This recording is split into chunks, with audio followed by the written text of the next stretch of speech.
a lot of the work I do is in the coevolution of geosphere and biosphere.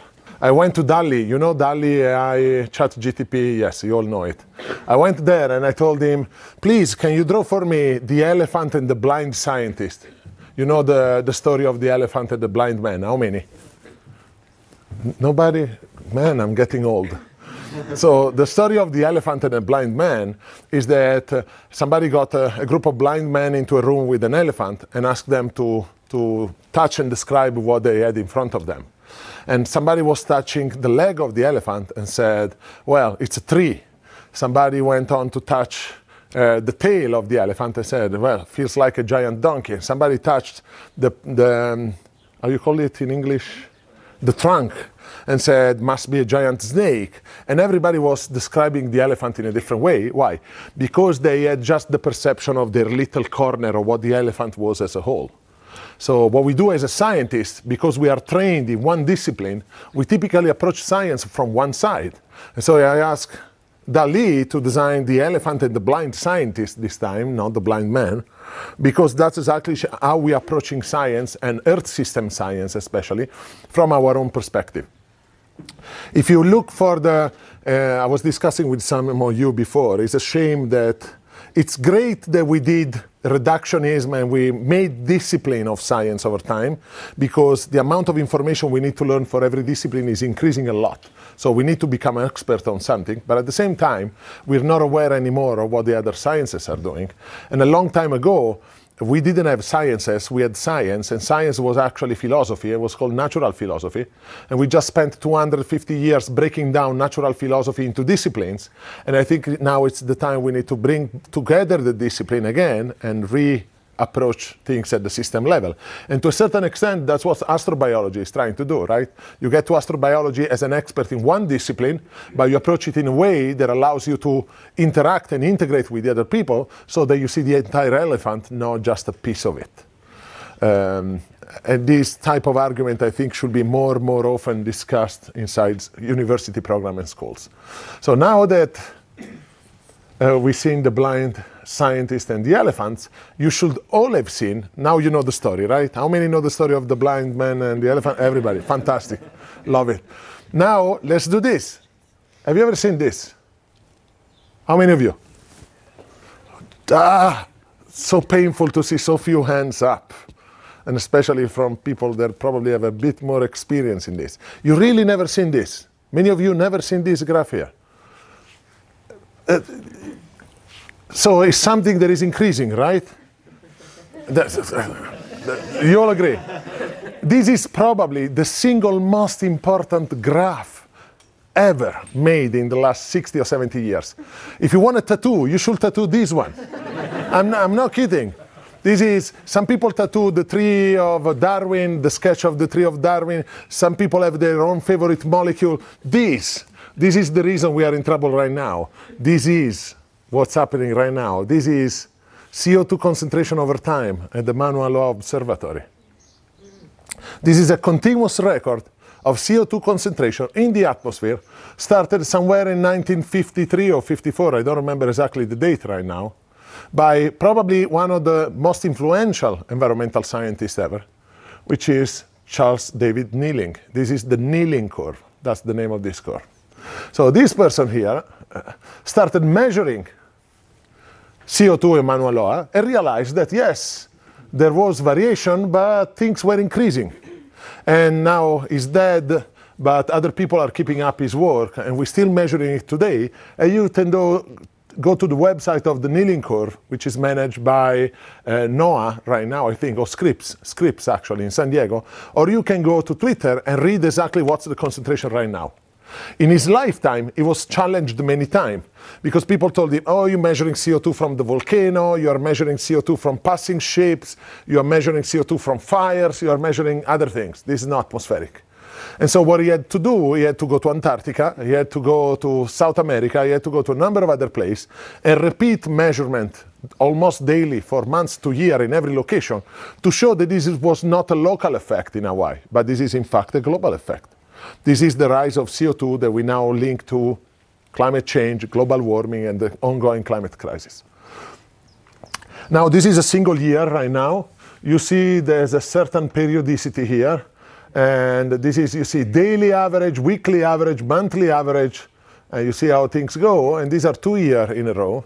You start to see seasonality, right? Winter, summer, winter, summer. But things already show a trend here, just in 2 years. And if you put the entire record together, you can still see this jigsaw going up and down, saw-like pattern, but things have been increasing pretty dramatically. And we know this because we are measuring in the atmosphere continuously.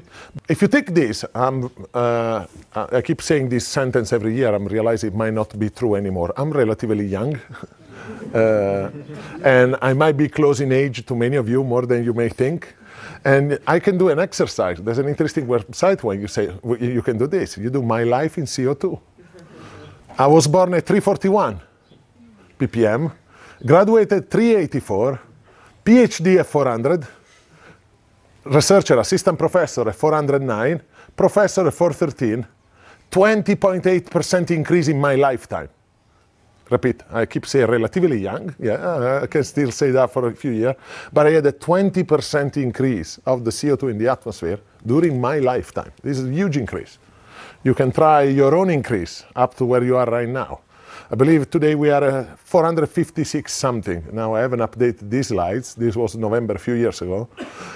But we know this. This is the previous part I showed you because direct measurements. And we know this because we can measure CO2 in a number of other locations. We can measure CO2 in the tiny bubbles trapped in ice in Antarctica and in glaciers. We can do it through trees. We can do it through other proxies. And you can see that, yes, CO2 has been increasing from Industrial Revolution going up, up, up, and then dramatically spiking. And we can go even further back. This is the last 1,000 years.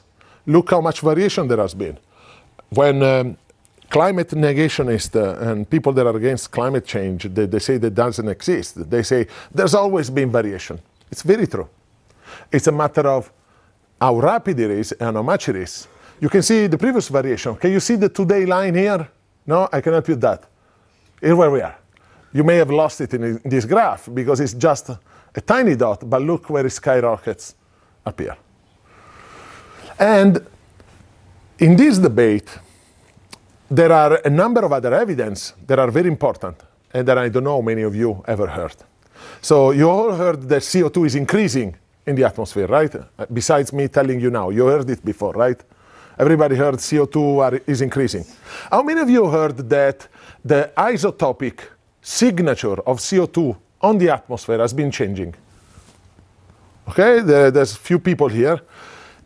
Perhaps the biggest evidence we have to say that the CO2 in the atmosphere is from combustion of oil and gas by human and not by volcano or natural sources is that if you go measure the CO2 in volcanoes globally as a very specific isotopic value, delta 13 to delta 13 carbon to 12 carbon ratio of -5. Mantle CO2 is pretty much constant globally. You go at the mouth of a volcano, you measure it, it's always -5. But we know because gas and oil are biological in origin, and we know life is very lazy in using isotopes and tends to make things lighter. If you measure plants out here right now, they're probably anywhere from -25 to -35 in ratio between 13 and 12. If you take petroleum as the same signature, it's very light, we say, because it's derived from old plant and old organic carbon that has been cooked over time. Now, if it's true, the majority of the CO2 coming to the atmosphere is coming from burning things that are isotopically light, the signature in the atmosphere should not be constant, should not be equal to -5, which is the mantle, should be getting lighter. And this is exactly what is happening. It's getting lighter and lighter and lighter and lighter and lighter. And you can do mixing trend. Say how much CO2 has increased over time. If this CO2 comes all from petroleum, how much lighter should we be? And they match perfectly. Now I realize this is a bit more nuanced than what we say to the public usually. We just tell them CO2 is increasing, is petroleum. Well, that's not the real evidence there is petroleum. We have much stronger evidence. We just don't approach it to explain it. And the beautiful things about science is that you might believe it or not, but it stays true. Don't believe to gravity and try to jump from a window. You cannot escape that.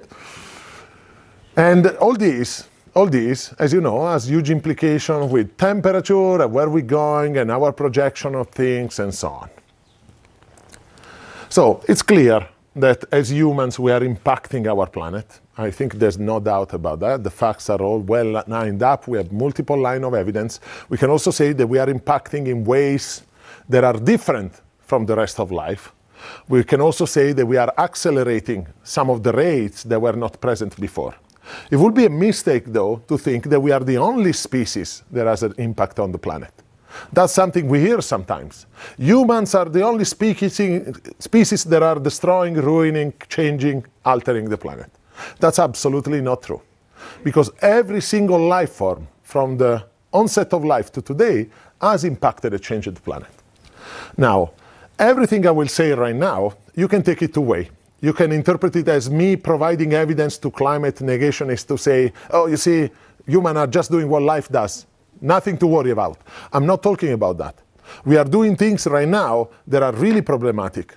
And we are doing things right now that they're not problematic for the planet. They're problematic for our own survival in the next 100, 200, 500 years. So I never understood why we are having a question of us saving the planet, because it's not about saving the planet. We can wipe away every eukaryote on this planet. Life on this planet will keep going, microbial. It's a question of saving ourselves. So don't misinterpret me thinking I'm supporting climate negationists or one way or another. I'm just stating true fact about how this planet changed over time. We are doing a mess. We are not the only one. People have done a mess. People. I keep saying microbes as people. Sorry. It's a relationship bias I have with them. Microbes and life had an impact on the planet since life emerged on this planet. Always.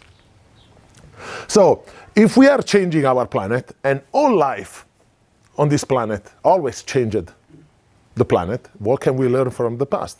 There's anything good we can learn about how life interacted with the planet that might tell us not just something about where we come from, but about what we're doing, what we should be doing, and how to search for life somewhere else. Because in the end, as the question I got before is, okay, what can I measure that tells me that life is there? Because I'm not going to be able to measure life for a long time. So I need to find an alternative way of doing it.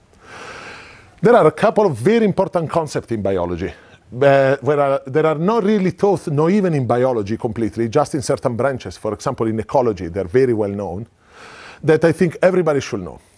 Every time we speak about inheritance, right, what you inherit from your ancestor and from the past, the majority of people think about this. How many of you know what this is?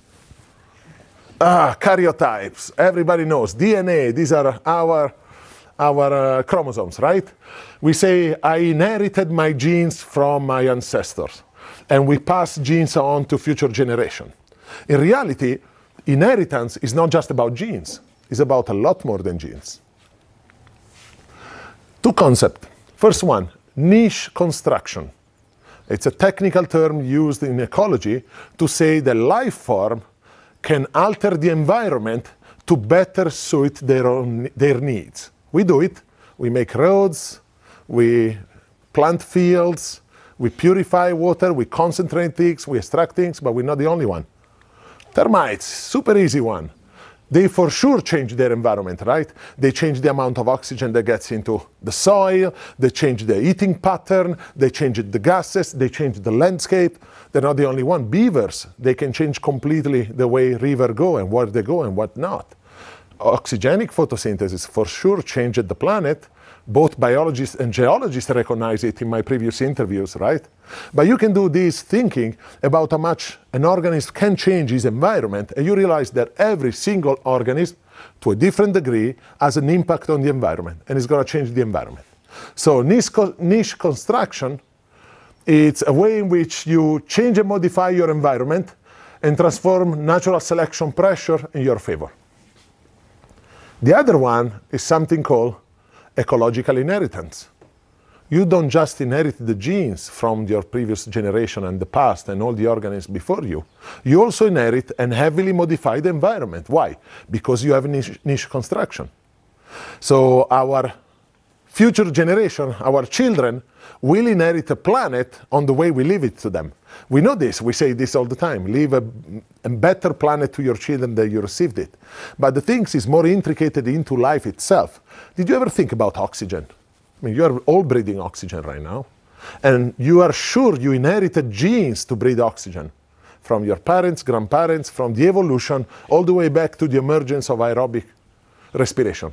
But we did not just inherit a gene to breathe oxygen, we also inherited a planet where oxygen is now 21%.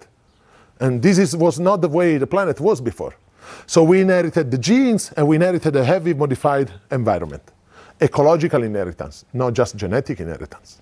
Now, if you start to see the way life can modify the environment, and life passes on a modified environment and the gene necessary to interact with this environment, suddenly you are not just thinking about a planet that is changing in a cosmic trajectory dictated by physics, chemistry, and geology, and life that is running on top to scrambling and adapt to whatever the conditions are thrown in life.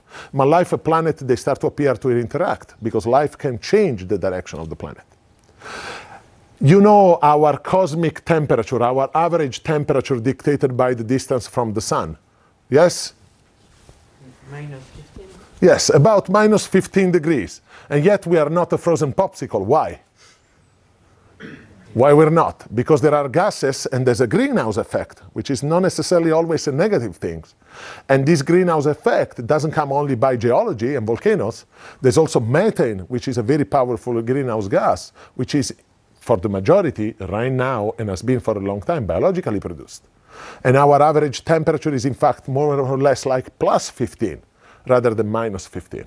So we really impacted the planet on temperature-wise in many ways over the existence of life. And so coevolution is more like something like this. You have life, you have environment, and of course life wants to have a high fitness on its current environment, is well adapted to whatever condition, but over time, one smooths out the other, and so you have an organismal evolution and an environmental evolution, and you have genetic, in Italian, sorry. You have genetic inheritance and environmental inheritance until one influences the other until they keep staying, generally speaking, well adapted, well interacting to each other. Now, this simple idea of co-evolution, one changes the other, you smooth up the surface where you are moving, and at the same time you adapt to the new angles you're creating, if you want to visualize it in some way, is at the core of what we call coevolution. Now, coevolution is a concept that we studied very, very well between organisms.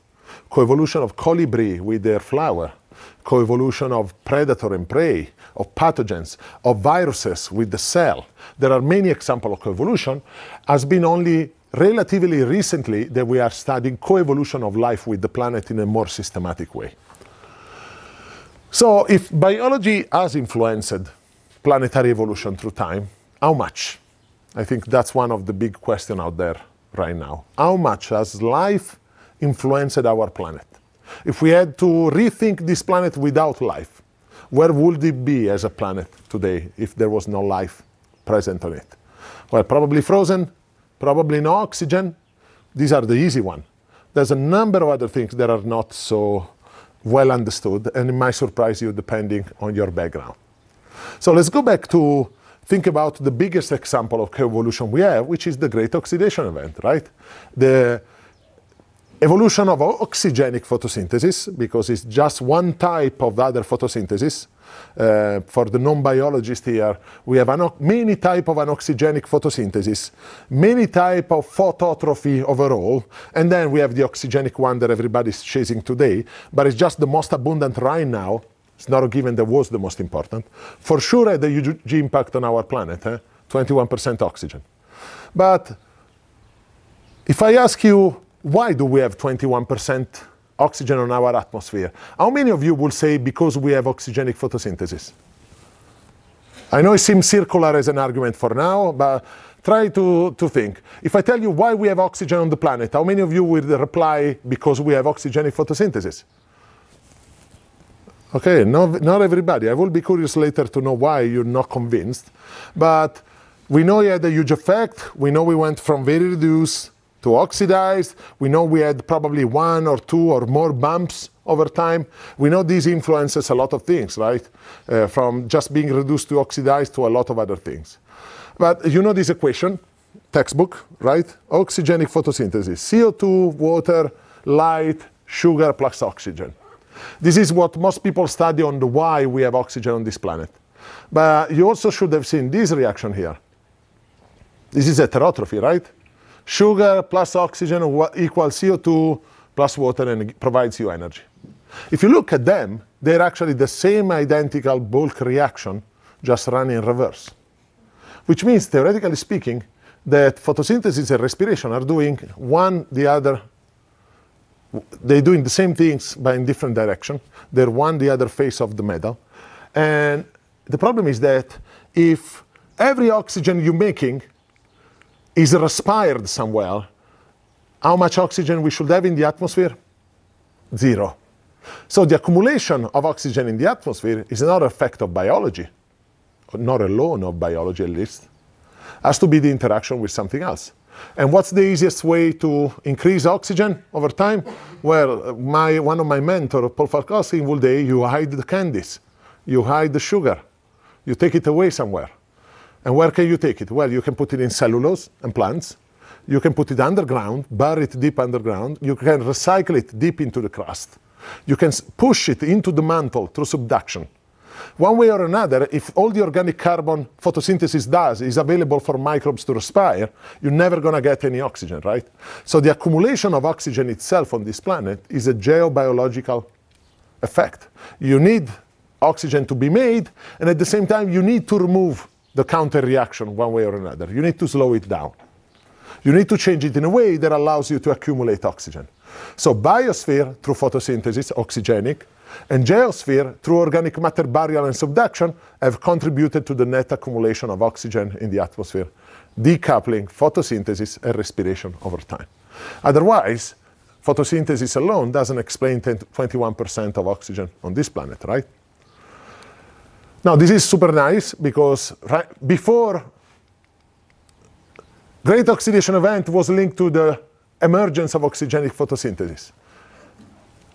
Invention, evolutionary invention, I mean, and we get oxygen on the planet. Well, no, you cannot have it unless you hide the sugar somewhere, and now you can have it. It's a geobiofeedback, so it looks already more intricate, but it's even more because as soon as you start to pump and increase this up, well, oxygen is a nasty compound, can make a lot of reactive species, can destroy protein, can destroy DNA, can destroy lipids. Now, we all know we are well adapted to fight against the reactive oxygen species, radicals. We even sell creams and things to help you fight against radical and age less. But we know that these, and all the enzymes we use to do this, and life uses, are a late adaptation. Can you imagine the first time oxygen started to accumulate on this planet? People call it great oxidation event. Some of my colleagues call it the first great extinction event. All the organisms that were not able to cope with the oxygen, they either died or they had to escape somewhere, like deep sea hydrothermal vents, subsurface, anoxic environment. Possibly the first mass extinction of microbial life on this planet, not witnessed, not discussed. If you take a paleontological book about the great extinction, it's not mentioned anywhere as a great extinction because they're focused on eukaryotic life. But that's one of the points where probably we lost the majority of the complexity and diversity we had accumulated at the time in terms of life. So we have oxygen, we have the planet interacting with it, and then we have the first mass extinction. And going to reduce to oxidized means also suddenly you are changing the relative portion of electron donor and acceptor, getting more and more oxidized things over time, which means that you can do different reaction. Because before you can do maybe hydrogen to CO2 to make methanogenesis, because you are in this way. And this is a small jump in the electron tower, so not a lot of energy. But as time passes and you get more oxidized compound, you're starting to do bigger and bigger jump in what we teach in undergraduate textbook, which is the redox tower, where you can couple metabolism, or any redox couple for that matter to calculate delta G, and we get more and more metabolism going. So we're oxidizing the surface of the planet. I told you we're hiding the sugar. in the crust, in the mantle, which means we are subducting reduced carbon, which, if you're a geologist, you know has huge implication for composition of the magma, redox state of the magma, type of volcanoes you can get, type of volcanic activity. There's a huge change in what you're recycling to the surface. You are changing what redox couple you can have to biology. You're changing the minerals. How many of you heard about mineral evolution? Well, not enough.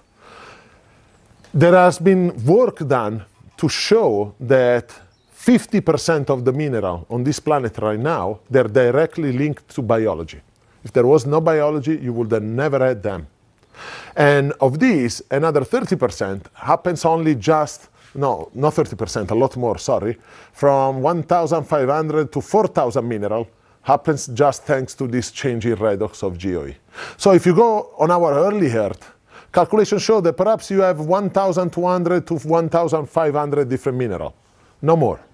It's not a very mineralogically diverse planet, considering that now we have over 5,000 or close to 5,000 different minerals.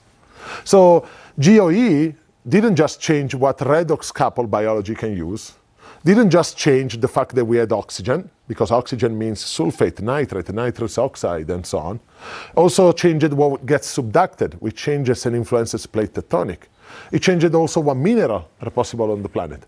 With all the implication we discussed before for cofactors and evolution, interaction with your redox couple, organometallic catalysis and mineral catalysis. So there are big feedback going around. For example, pyrite, which is very little abundant, which is the most abundant sulfur and iron mineral at higher oxygen concentration, was probably less abundant before when uraninite was present and when siderite was present. Siderite is very stable at low oxygen concentration, almost zero. But you just go above 0.001% of present atmospheric level of oxygen, and siderite is unstable, doesn't exist anymore. So we had an evolution of mineral over this time. We had an evolution of the metal that could be used. These are the same protein, some of the protein I was discussing earlier. And as you can see, some use iron sulfur, some use copper. And they need to use it because this one is interacting with nitrous oxide, this one is interacting with sulfate. So they need different midpoint potential to exchange the electron. Well, if you go back to the redox tower that is in every textbook, and you think about interaction between different redox couple, depending on the redox you want to use, you need a different metal. Some metal are very good for some couples, but they're terrible for others. And you can see that some act on the very reduced compound that were abundant early on this planet, but some are needed to access the more oxidized one, like copper. You all are using copper right now in your body to respire oxygen. Your terminal protein respiring oxygen is a copper protein right now. The interesting thing is that you don't just need to have an exact metal to do a certain job. This metal changed over time a lot. For example, iron was very abundant early on in during the history of this planet. The oceans were filled with iron everywhere. And then after GOE, iron went from 10 to the -5 all the way to 10 to the -9 in the ocean. Huge drop in concentration. While other compounds, so you see specific molybdenum and copper, for example, that are needed for some things, really went up. Look at this, from -20, 22 to -7. That's order of magnitude increase in the abundance. This is because of their chemical properties, the way they interact in minerals, their solubility due to the redox state, a number of technical things. The point is that whenever we think about GOE, we are usually thinking about oxygen. What's GOE is the increase of oxygen on this planet. Well, it is, but it's also not. It's a lot of other things. It's changing minerals, changing what we subduct, changing electron acceptor, changing the availability of the metal that are used by biology to use electron acceptor, to influence the planet, to use oxygen, to produce oxygen. The number of connecting arrows in this complex geo-bio interaction, which is the most well-known and the most studied one. GOE is the most studied huge evolutionary event on this planet. It's still incomprehensible. We still have no idea how many interactions are there. We still have a little idea of the different interactions that are there. Just to show you, so molybdenum has been increasing, iron has been decreasing. Have you ever heard about nitrogenases? How many of you? No, maybe you heard about nitrogen fixation, transforming N2 into ammonia, which can be used by other organisms. So nitrogen fixation is probably the single most important step in the nitrogen cycle. We have a lot of nitrogen in the atmosphere, but the majority of organisms cannot use it. There are some specific group of organisms, they use an enzyme to transform N2, break that triple bond, and then make it into ammonia that we and plants and everybody else can use around to do things. Now, think also that the person that found a way to break that triple bond and make nitrate, Haber-Bosch, the Haber-Bosch reaction, won the Nobel Prize for that. Because it changed completely the way we did agriculture and the way we did bombs at the same time. But it's so important that we think that nitrogen fixation, N2 transformation into ammonia, must be a very, very old process. Otherwise, where are we getting the nitrogen from? So if you look into it, these are very complex enzymes, multimeric, lots of protein. At their center, though, they use a catalytic metal center, like I told you, to break the nitrogen bond and then to process it and make it into ammonia, reduce N2 into ammonia and make it bioavailable. There are fundamentally three types of these enzymes. They use different metal. There's a molybdenum-containing enzyme, there's a vanadium-containing enzyme, and there's an iron-containing enzyme. Now, I just told you that metal changed abundance over time. So if I ask you, okay, we have molybdenum, vanadium, and nitrogen, and iron, what's the oldest one?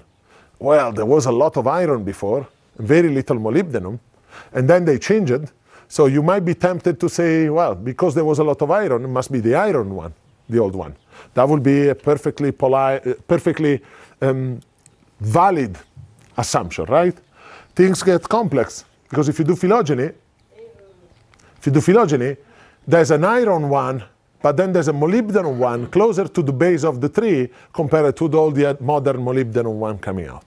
So either we lost some old iron one we don't see, exactly because we don't know what we lost over time, or things are more complex, or enzyme changed availability, or there's another way for molybdenum to be available early on that we didn't think about. The point of this is showing you that even when we start to see the connection, and we think in very linear terms how things are related to each other, things do not always line up so easily. And it's actually a fairly complex interaction, fairly complex story. If you are interested on some of these relationships, there's a paper I wrote not long ago that talks specifically about trace element and biogeochemistry. So GOE is the biggest single most studied coevolutionary event out there, and yet we don't even see well the interconnection between things, because it didn't only change the oxygen on the planet, changed a number of other things cascading down. Now there are other things that have been happening over time. There are coevolutionary events that you might never heard before, because I'm sure everybody heard of GOE, that are as important or more important for some things. Let's think, for example, about, I told you earlier about subsurface life. Let's think about its influence with tectonic and climate. So this is closer to the work we do as a group. This is an image from Costa Rica. Panama is up here, Nicaragua is up here, Panama is down here. And these dots you see here are hot spring we've been sampling in Costa Rica. Now there are a couple of features you should see here. One is the trench, which is the onset of subduction. It's where the oceanic plate is falling under the continent and is falling deep down. It creates this pinch-like structure deep, which is called the oceanic trench. And then, once the plate gets deep enough, there are a series of reactions, and water is released, and volatiles and things like that, that creates a volcanic chain, which is called an arc. Here we go. Here, in yellow, are the names of the different volcanoes, and this is the volcanic arc out there. Now, this is fairly common. You might have heard about the Ring of Fire in the Pacific. All the volcanoes, they go from New Zealand up to Japan, Alaska, they go all the way around and back down to Chile. Well, they're all volcanic arc. Those are all oceanic plates that are subducting under the continents and are creating the arcs. We have them in the Mediterranean Sea, Sicily, Greece. We have them in many places globally. They're fairly common. Okay? So we went through this volcanic arc, and we sample springs all over the place, closer to the trench, closer to the volcano in a number of places. Common wisdom has been for a long time that if you go to the top of the volcanoes and you measure the CO2 coming out of the volcano, and you measure the isotopes of that CO2, so how much ratio of 13 to 12 is present on the CO2 of the volcano, you can assume that the CO2 is coming either from the slab that is going down or the mantle. And the quantity is going to tell you how much is being recycled from subduction to the surface and how much is going deep into the mantle. So if you want to make a budget, like a good accountant, you do how much comes out minus how much goes in, and you know how much is being sequestered away. Right? Very straightforward. Now, to me, it was a strange way of doing it because we know CO2 doesn't only come out of the volcanoes, but comes out in every springs. There's bubbling springs all over the place in volcanic area, not just at the center of volcanoes. And when I think about the crust, I told you earlier that we have bacteria and archaea in the crust, not just at the surface, but 5, 10, 20, 30 kilometers in the crust. And this idea of something fractured, porous, filled with microbes, from where microbes are coming down from the bottom, sounds like a lot like an aquarium biofilter, where you have a porous media with your bacteria, and you're cycling water through, and microbes are doing things to that water, and they're changing it. So we decided to start to track some of these things here. And right now you are seeing the delta 13 of the carbon, so the ratio between carbon 12 to carbon 13 against the standard, against the distance from the trench, which is just measuring the distance of every point, from this line here. So closer to the line, you are close to the trench, up to the volcanoes back there. And then we measured the delta 13 of different things. CO2 gas in the volcano, dissolved in organic carbon, dissolved organic carbon, and all the carbon in the sediments out there. So imagine a pool of bubbling things outside here. We sampled the sediment, we sampled the fluids, we sampled the gases, we just measured everything in a single place. Interestingly, everything we were measuring in the sediment did not change, changing the distance from the volcanoes and the trench, was flat. And if you know something about isotopes, it tells you also that at minus 25 to minus 30, you're measuring plants and dead material from the rainforest in Costa Rica, which is pretty thick. I don't know if you've ever been to Central America. It's as dense as you can imagine a rainforest to be. But if you measure the carbon in the fluids that are coming up from depth, that are coming up in the hydrothermal system, well, the CO2 in the fluids has a relationship with the distance. And the organic carbon in the fluids has also a relationship with the distance. And so interestingly, if you plot the concentration, you can see the bubble size is the concentration against the isotopes of just the inorganic carbon, CO2 in the water, in this case, and the gas, you get something like this. It's a pretty neat line going down, right? It's not a random distribution of things. The beauty of this is that it's spatially segregated. Here are the volcanic gases, and then you're exactly moving from the volcanoes to the trench. So suggest there's a process acting on the carbon as you move from where the plates are colliding all the way to where the volcano is recycling things. Not only, these are two lines, almost parallel to each other. One is further north in Costa Rica, and one is further south in Costa Rica. And we can distinguish them just by looking at the relationship of carbon measured at the surface. Now, for the chemist here, you know rhyolite fractionation, right? How many chemists know a rhyolite fractionation? Okay, we had more chemists before. So basically what this is happening is that heavy isotopes are being removed from the solution, preferentially the light isotopes. So you are reducing the total concentration, but you're also changing the isotopic fractionation of the thing at the same time. And you can model this as being calcite precipitation in this solution, because calcite is precipitating preferentially heavy isotopes. So you could model it, we could do calculation at what temperature fits, what the starting composition of the CO2, and that's a big difference, 5 per mil. And then we did all this calculation, and what you can do, you can say, oh wow, that's a lot of CO2 disappearing here. Because to explain this, you do the calculation, you say about 20% of the carbon we believe was going down is actually stuck in the crust. Now this is interesting, because if you're not going into the atmosphere and you're not going into the mantle, you are in the crust, you are available for microbes to do things. Now, this will make more sense for planetary things as we go across, okay? Now think we were off with our budget. We believed it was going into the deep subsurface for billions of years. It's not. It's staying in the crust, 20% more in calcite. Then I'm a microbiologist. I do extremophiles, and so we looked at the microbes. Have you ever seen a graph like this? It's called multidimensional scaling. How many of you have ever seen a multidimensional scaling? 2 people, okay. Imagine that you want to look for similarities between me and some of you, okay? You can decide to use one parameter to discriminate between us, for example, height or weight. But the difference between me and you is not only one variable, it's probably multiple variables. Age, height, weight, background, language, you mentioned it, right? If you want to visualize all these parameters in a single graph, you have to make a mathematical construct that create artificial vector of all these parameters together, collapsing them, and then you can plot them on a space. In this space, you can use an index to say how similar are the 2 of us. Now, if we share a lot of similarities in this space, we are 2 dots close to each other. If we don't share similarities, we are further away from each other, and the further away you are in this graph, the more different you are. Now, this is exactly this exercise, multivariate ordination is called, but done with the number of species, microbial species that are present. A simple way to imagine this is how many species 2 ecosystems share divided by the total number of species. If the total number of the species are all the species they share, well, it's going to be 1, the relationship, they're on top of each other on this graph. If they don't share any species, then it becomes 0, the furthest away possible from each other. So what you are seeing here is a graph that shows you how similar communities in these springs are. The closer, the more similar.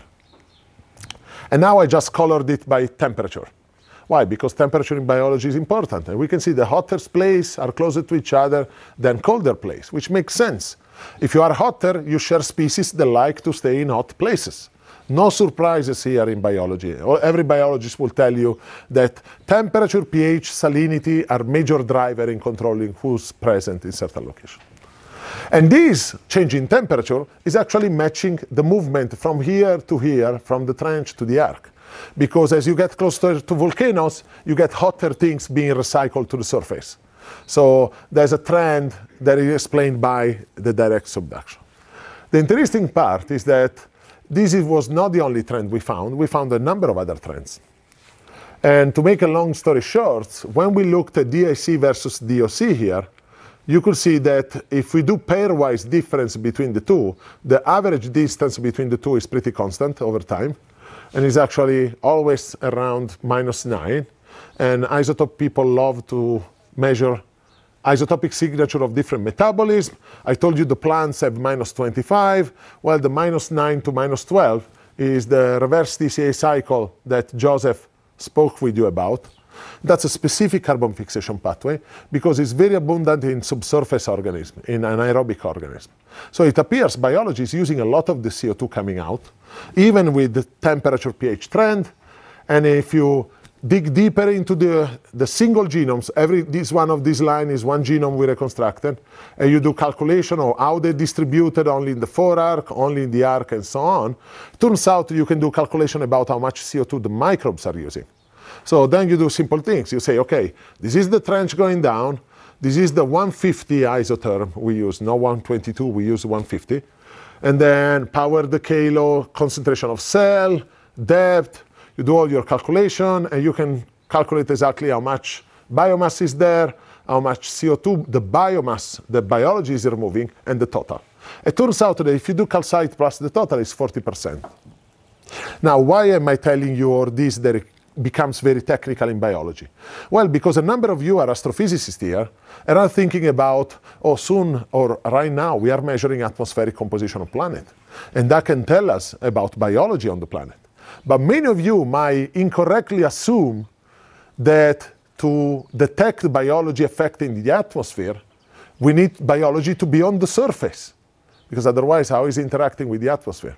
Well, in this work here, we just showed that life that is deep in the crust 5, 10, 20 kilometers, can alter the budget of how much carbon is recycled to the atmosphere, can alter the budget of the methane that is recycled to the atmosphere. So we are not restricted anymore to surface life. We're not. We don't need to think about habitable zone on the surface. There's a lot more that we can do with that. So just by thinking about interaction of life with the solid planet, we can think about exactly, are our assumptions correct? Do we need to look for photosynthesis and surface of planets? Well, probably not. So our space of targets just increased by a lot, which is not maybe a good thing, but it brings diversity. And think about, we've done that measurement only in that place. And if you repeat this, all the red one here are subduction zones, all the dots are volcanoes. If you repeat our work in every other subduction out there, by how much are we off in our calculation? You know, every business survives if it can do a very good job in counting how much money are coming in, how much money is spending somewhere. If there's 40% disappearing in the company, you're not going to last very long. So how are we doing our carbon budget right now might really matter. And not only, think about overtime. Now, these lines here, in the last billion years, are the length of subduction zones in blue over time compared to today average dashed. And this one is ocean ridges, and that's total cumulative crust. And you can see that we had a lot more subduction and a lot less subduction. And if our calculation tells us that the majority of the carbon is stored in this area here, which is called forearc, in front of the volcanic arc, but the total global length of subduction zone changed over time a lot. This means the microbe, in some period of planetary evolution, removed a lot of carbon in the crust. And then in some period of planetary evolution, a lot of carbon went straight to the mantle. What does it mean this? Has been accounted for? Well, for example, a huge change here is related to one of the big change in oxygen. We just said that you need to remove the candy for oxygen to accumulate. So what microbes are doing in the crust with carbon and volatile might also be related on how the planet changed over time. And these are things we are missing to take into account when we build simplistic model on how to look for life out there. Third one is, another example is an interesting one, which is related to sulfur, oxygen, and hyperacidic environment. You know hyperacidic environment, you have heard about them. These are environments on this planet that have a pH below 3, okay? Now, there's plenty of environment like that right now out there.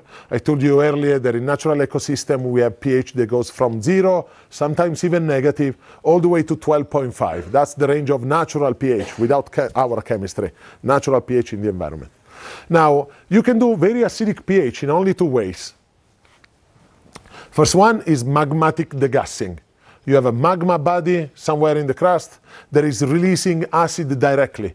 Hydrochloric, hydrofluoric, sulfuric, bromidric, all the acid you can imagine. They're degassed by magmatic bodies, and that's why we have volcanic hyperacidic lake. The lakes at the top of volcanoes usually are 0 to -1, -2. Super acid, super negative. The other way in which you can actually have acidic places is through biology, the oxidation of sulfide minerals. So you heard about acid mine drainage or any environmental impact due to mining that sometimes get released into the environment, and these water that are hyperacidic and filled with metal, they kill everything. There was a spill in Brazil a few years ago that killed hundreds of people. And you might know of Rio Tinto in Spain. That is hyperacidic because of the sulfide oxidation happening. Turns out sulfide oxidation, if you want to do it abiotically, is fairly slow. So, for example, iron sulfide pyrite with oxygen present and water comes iron 2 and sulfate plus H+, this is sulfuric acid, is a fairly slow reaction happening in chemistry. But if you put biology, it goes faster, 10,000, 100,000 to 1,000,000 times faster. It gets really, really fast. And we use this to extract copper, as I mentioned before.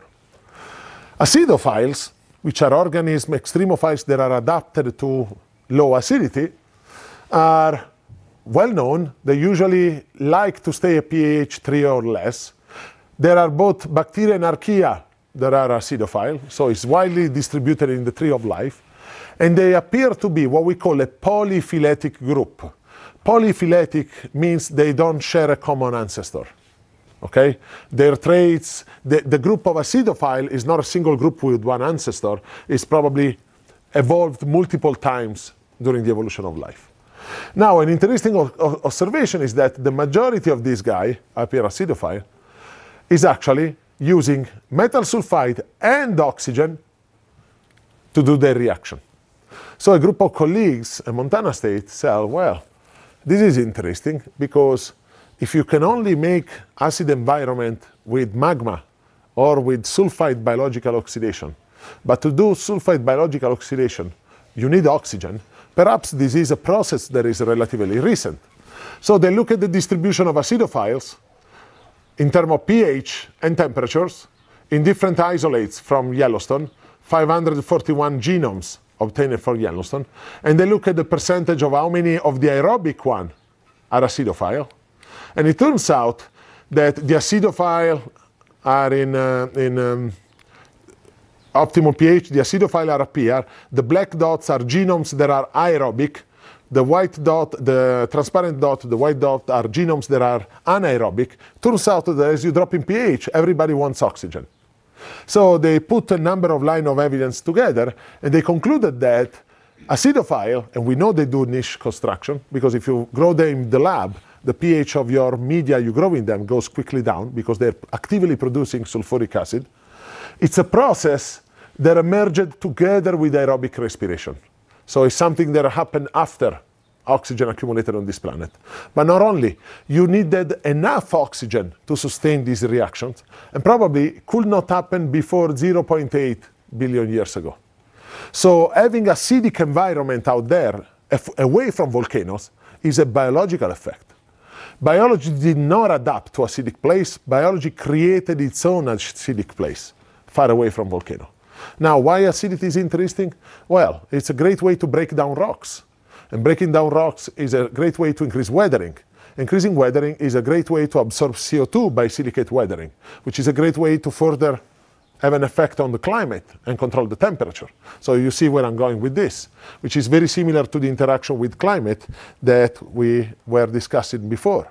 By microbes removing CO2 in the crust and altering how much CO2 is going to the mantle versus how much CO2 is available on the atmosphere. So the evolution of acidophile is another example of coevolutionary event. We discovered it maybe, well, it's been proposed maybe in the last 7-8 years. There's still a lot of work to be done, but it's a coevolutionary event we didn't thought about before. We just assume acidophile adapt to acidic environment. We never asked ourselves, why do we have acidic environment and why they're distributed this way? And there was a role in biology in creating their own acidic environment. In other words, niche construction and ecological inheritance in acidophiles. I told you oxygenic photosynthesis, the evolution, leading into GOE as a possible geo-bio-coevolutionary event. And that's apparent, and the more you read about it from every different angle, you see there are more connection. We just said the coevolution of acidophile with hyperacidic environment is a coevolutionary event. I will be curious to see if you can come up with any other coevolutionary events. Think about the evolution of some metabolism or something out there that might have had an impact on the environment that then in turn changed the way things evolved after that. I mean, this is a thought exercise, right? We just mentioned evolution of many metabolisms before. How many of these you think were co-evolutionary events? How many of these impacted the planet, and then the way they impacted the planet changed the life after that? It's not a trivial exercise, because if you go into the literature, there's not much about many of these events. The way we are interpreting right now this event is fundamentally new. Evolution of methanogenesis, when it started. Well, you heard about I'm sure you heard about the faint young sun paradox early on during the evolution of life. Well, if methane was produced by biology early on, that changed our planetary temperature, which for sure changed how biology evolved after that. Sulfate reduction in marine sediments. If you start to subdue sulfur, there is no sulfate, but it's pyrite. You change the redox of the magma, which changes the way you recycle volatile, which changes climate in many ways. Rhizosphere evolution.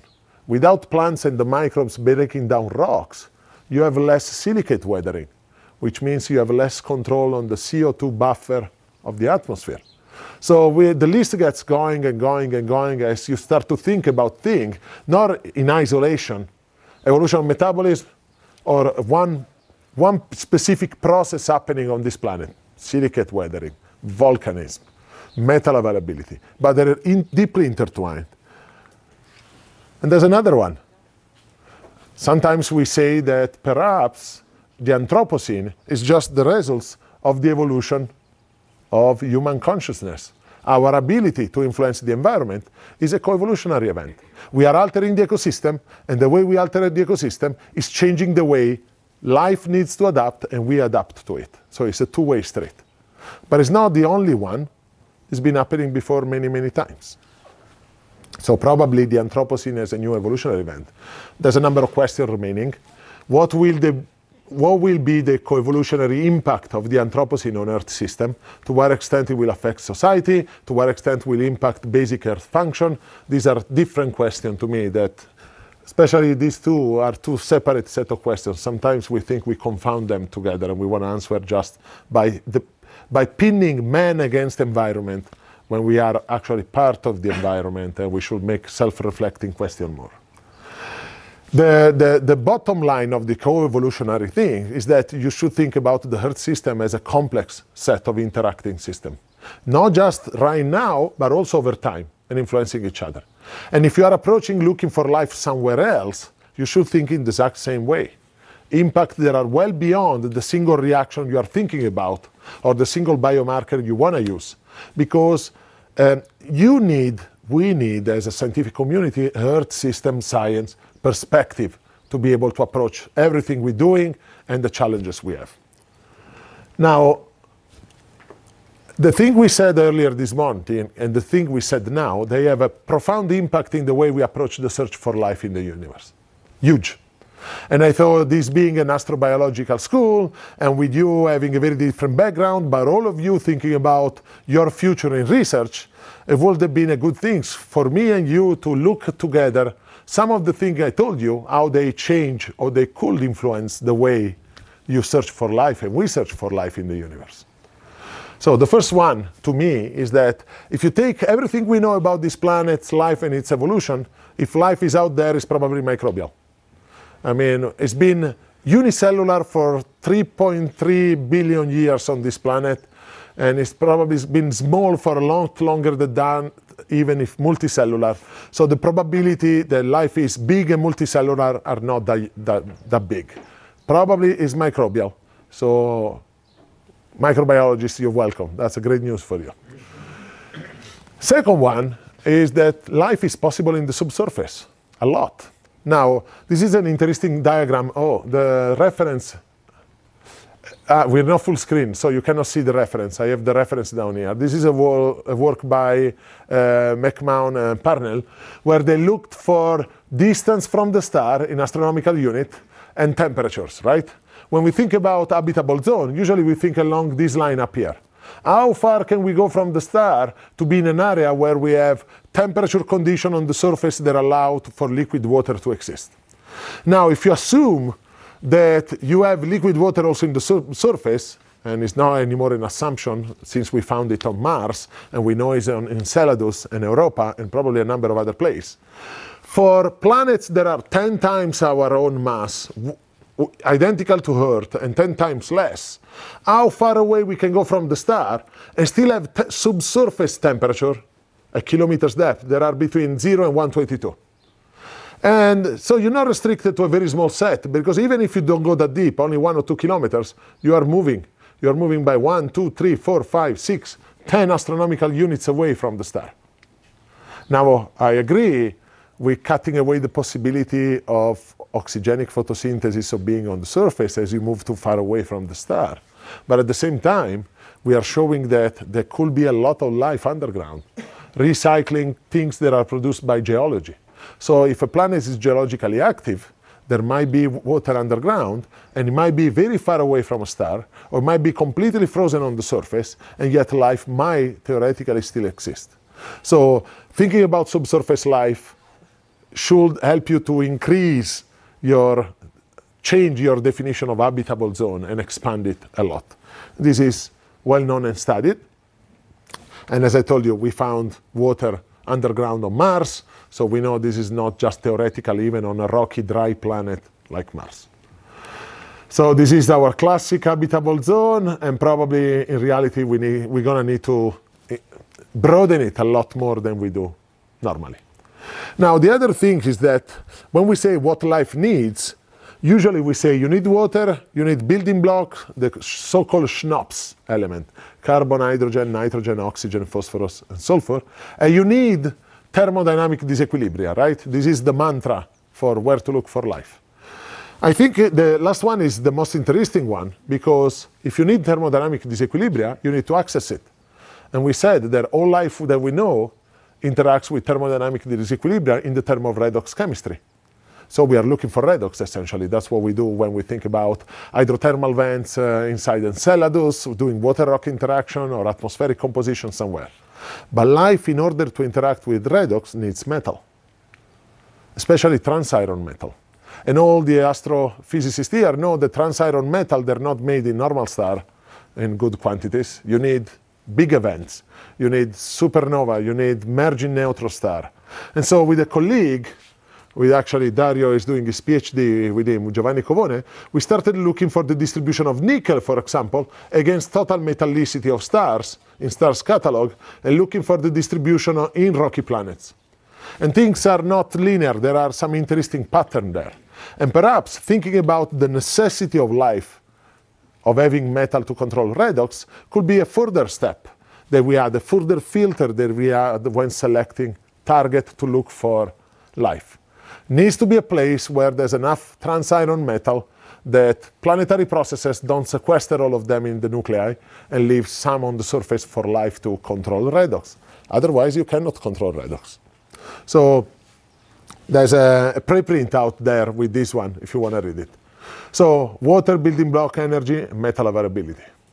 And these are two examples looking at nickel against total metallicity and nickel against carbon in the same systems. The good news for the people that have been obsessed about detection of atmosphere is that even if life is subsurface, if you have an active geology, that's the caveat, we're going to still be able to detect it. Now, you know plate tectonics here. I told you plates go under other plates. They create volcanoes. Volcanoes emit gas. They influence the atmosphere, and there's a cycle. This will be our modern plate tectonic. This is not the only tectonic possible. There's a number of other tectonics that are probably out there that are important and have been important. The bottom line is that if you are recycling the crust one way or another, you are recycling volatile from inside to outside, then even if life is in the crust, you're going to see the effect in the atmosphere. Now, the only problem is this one, terminal stagnant lead tectonic, where if you are a geologically dead planet, if you don't have recycle of material at the planetary scale, there's no communication between deep and the top. But this means life is on a one way to death, because there's no way to recycle element and redox gradient. Once they're gone forever. The way in which we're doing things here, we are subducting things and reassuming them that are reduced, subducting oxidants and resuming reductant. That's why our planet keeps going over time. But as long as there's active geology, we're going to be able to detect life, even if it's deep. And we already did. We already did detect subsurface from surface. Think about Enceladus. We did flyby in the south, and we detected composition of the plumes, and we were able to make inference about things happening under the ice at the interface between water and rocks. That's because there's an interface of activity that recycles things from inside and out. And so as long as that's true, we're going to be able to detect imbalance in atmospheric chemistry, even if life is not on the surface. So no need to obsess with oxygenic photosynthesis and surface life. Let's keep our mind open. And even Mars, we know there are Marsquake. Small, but there's something still moving. And a lot of my colleagues bet that if we ever going to find life or sign of life on Mars, it's going to be in the subsurface. And now there are proposals to go drill between 2 and 20 meters depth to be able to get below the zone where radiation is destroying everything and every possible evidence. The other thing is very practical. If you think about the way microbes interact with the periodic table and the diversity of reaction they can do, it means they're going to be very important for space colonization. You heard about in situ resource utilization as a concept, probably. How many of you have? Not many. Okay. The idea in space colonization is that you're not going to be able to bring everything from Earth. It's heavy. It's difficult to bring. It's limited. You need to access the resources that are on the planet. The easiest one to think about is water. Melt the ice and have the water, and then split the water, you get the hydrogen and the oxygen to breathe, and so on. But these are not the only thing. We're going to require mineral. We're going to require mining. We're going to require to make soils. We're going to require to do a number of things. And we know microbes are great at doing things fast. So we can think about doing biomining in space to extract minerals that are necessary for 3D printing. We're going to need to convert regolith into soil that are not toxic for planting and plants. We're going to need to produce food and oxygen one way or another. And all these, which technically is called in situ resource utilization, goes through microbes in this case, and their ability to interact, which is not limited to biologists to study, but we're going to need engineers, we're going to need chemists, we're going to need physicists, we're going to need everybody to study on this. Because there's a problem with what light we're going to have available. There's a problem of what catalyst we're going to need, what material we might be able to make. There's a lot to do. It requires, again, an integrated system. And then finally, one of the greatest things that comes out of thinking about life as being a coevolutionary event, and this goes back to a nice question earlier on this morning, is that we think that life enables life to exist. So you know the Drake equation, right? The number of planets that have life out there, and you set all these parameters, and then yet, for how small you put them, we should see a lot, and we don't see anything. So for a long time, we've seen this as being an emergence bottleneck. So this is the fraction of planets that are within habitable zones. This is time from start of the planet to 9 billion years.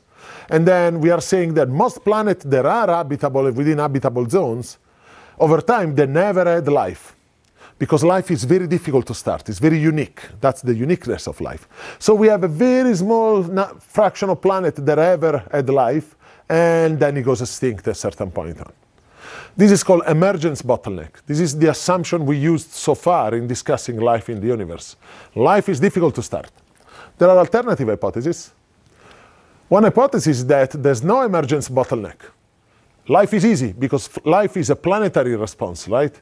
Planets need life to dissipate things. So if you do this, very early, like Earth, many planets, a high percentage, 80% or something, we can be arbitrary on that, they must have life on them, and then it's going to get lost later on. So life should be very common in the universe, but well, we haven't seen it yet, right? It might be common, we haven't seen it yet. So this is emergence bottleneck. This is no bottleneck. Life is easy. But there's a third option, which they called, the author of this paper, Chopra and Lineweaver, in their paper, they discuss this very, very well. They say there's a third option here, which they call the Gaia bottleneck. The idea is that, yeah, life is easy to start. It's a planetary necessity. Starts everywhere very quickly. The problem is that life and planet don't really play well most of the time. And so life gets extinct very, very quickly. Like Mars and Venus, they go into runaway scenario. Boil their ocean, lose their water, freeze completely. Things happen for which then life gets extinct. So we don't see life in a lot of places, not because it never emerged there, but because the interaction between life and planet never stabilized. And we've made the example of temperature on this planet. And we've been frozen many times as noble Earth, and yet came back. That's a clear sign of biology helping to regulate the planet in one way. That's why they call it the Gaia bottleneck, after the Gaia theory.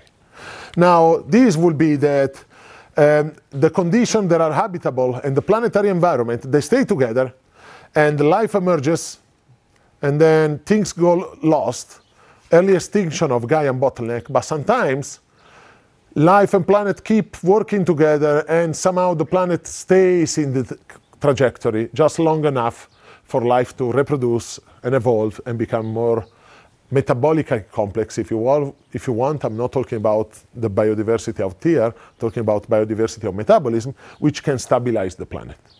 Now, if we assume this is a possible option, what we need to look for is not sign of life, period. It's sign of planetary interaction with life.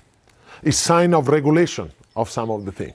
If a planet should be frozen and is not, and our reaction network don't show that geology alone can sustain those rates of methane being present, is much more powerful than just thinking about methane and oxygen being together at the same time. It's more complex because you need a deeper understanding of Earth system science and how they interact and chemical reaction network and parameters. But thinking of life as something that is easy to emerge, but the life-planet interaction is what controls its longevity, is an interesting way to approach this. And it's a way that is enabled by thinking about life as a coevolutionary event. Now, the idea of coevolution is a new one in science right now in the term of how we are exploring it, but it's not new in science. As for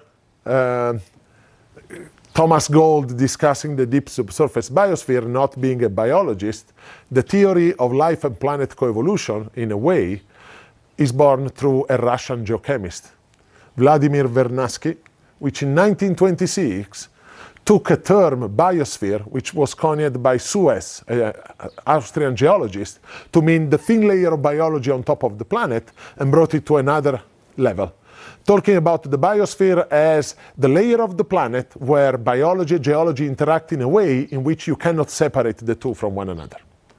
It's a very interesting book. It was translated only in the 50s in English, so it was unknown for most of Vernadsky's life. It was translated by Vernadsky's son.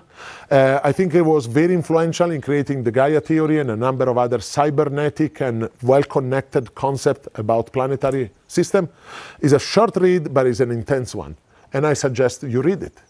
Because what Vernadsky says, and this is me paraphrasing the entire book, is that life is a geological force that has been modifying our planet and still shapes our planet.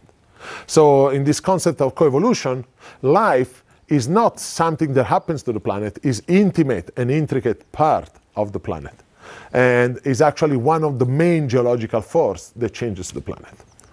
Now, to tell you how much this is profound, I was having a conversation with a colleague, Shona Morrison. She's a mineralogist in the US. She's well known in the community. She works on Mars. She is responsible of the CheMin instrument on the Mars rover. She has worked on mineral evolution with Robert Hazen, and they published a number of great books. And we were discussing the possibility of using some place on this planet as mineral network that are completely abiotic. In other words, they don't show in one parameter, be it their isotope, composition, or whatever trace element, sign of life.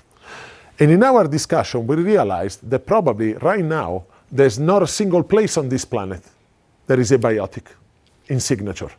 I mean, we found diamonds that are 3.5 billion years ago that come from ultra deep inside the mantle, and inside we find the isotope that are suggestive of life and life material being subducted.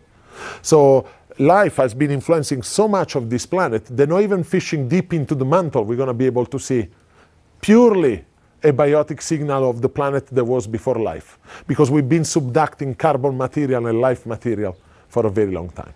So life is a geological force that is still shaping our planet. And that will be it, and all the questions you want.